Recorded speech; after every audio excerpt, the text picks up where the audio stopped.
5 வருடங்களுக்கு முன். டேய் ராஜு, என்ன டா பண்ற? படிக்கிறேன் கா. காலேஜ் எப்படி போகுது டா? ஏதோ போகுது. கஷ்டமா இருக்கு கா.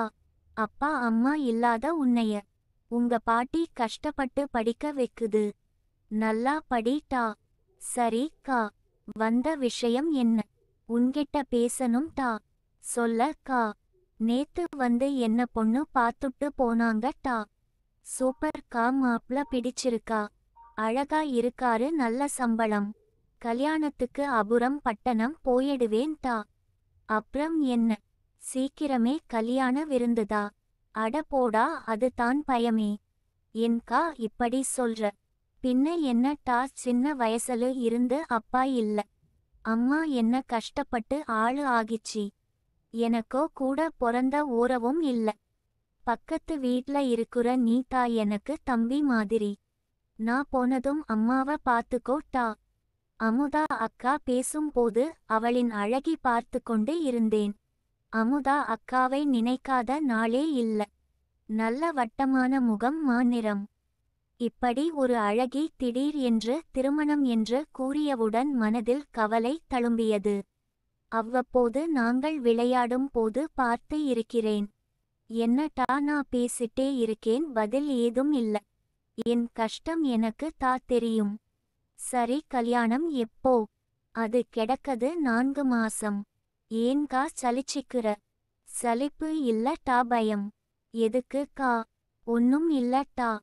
அப்புறம் உன் ஆளு அந்த பக்கத்து தெருகாரி கௌரி எப்படி இருக்கா?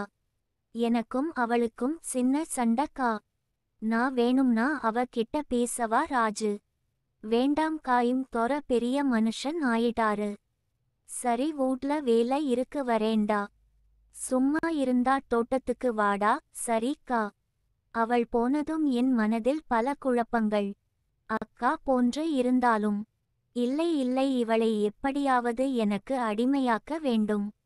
என் வாழ்நாளில் இனி இத்தனை பெண்களை வந்தாலும் என் அமுதா அக்காவுக்கு யாரும் ஈடு கொடுக்க முடியாத தேவதை அவள். மாலை 5 மணி அளவிலக்கா. யாரு? அமுதாவின் அம்மா. நான் தா. ராஜும்மா உள்ள வாட்டா. சாப்பியா டா? சாப்புடேன்மா. அக்கா எங்கம்மா? கொல்லப்புறத்துல இருக்காடா. பால் கறக்க போய் இருக்காட்டா. சரி, நான் கூட இருந்து ஒத்தாசை பண்றேன். அக்கா மேல அவ்ளோ பாசம். சலிப்புடன், எனக்கு என்னைக்காவது ஒத்தசையா இருந்து இருக்குறிய? அப்படிலா இல்லம்மா. அக்கா இன்னும் 4 மாசத்துல கல்யாணம் கட்டிட்டு போயிடும், அதான். சரி சரி, போய் பாரு. கொல்லபுரம் மாட்டு கொட்டகையில் என் அமுதா அக்கா கருப்பு நிற தாவணி கட்டி குத்த வைத்து உட்கர்ந்து மாடின் மடியை தடவி கொடுத்து காம்பில் பால் கறந்து கொண்டு இருந்தாள்.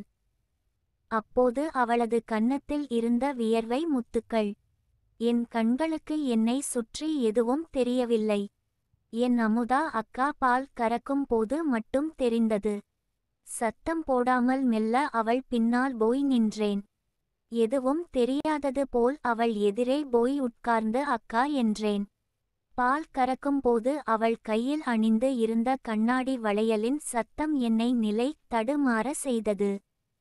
இருப்பினும் கட்டுப்படுத்தி கொண்டேன். டே வாடா. பாட்டி வேலை முடிச்சி வந்துடிச்சா? இன்னும் இல்லக்கா. என்னக்கா தாவணி பின்னாடி வெள்ளையா கெட்டியா இருக்கு? எங்க டா ராஜு? பின்னாடி தொட்டு பாரு கா. ஆமா டா, ஏதோ பிசு பிசுனு இருக்கு. நான் ஒன்னு கேக்கவா கா? கேளு ராஜு. எனக்கும் பால் கறக்க கத்து குடுக்கா. உனக்கு எதுக்கு டா இந்த வேண்டாத வேலை? கல்யாணம் கட்டிக்கிட்டு நீ போயிடுவ. அப்புறம் உங்க அம்மக்கு நான் ஒத்தாசையே இருப்பேன். சொல்லி தாக்கா. சரி டா. இது தாமட்டி. இது கீழே இருக்கிறது காம்பு.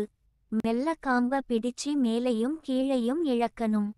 அக்கா பயமா இருக்கு, என் கை பிடிச்சி சொல்லித்தா. அவள் என் பின்னால் வந்து அமர்ந்து என் விரலோடு அவள் விரலும் சேர்ந்து காம்பை பிடித்து இழுத்தோம். பால் சுரந்தது. நாங்கள் இருவரும் தடுமாறி கீழே விழுந்தோம். டேய் ராஜு என்று அவள் சொல்வதற்குள் அவள் அழகான அவளிடம் எதிர்ப்பு எதுவும் இல்லை. வேறு உலகத்தில் இருந்து இந்த உலகத்திற்கு வந்தோம்.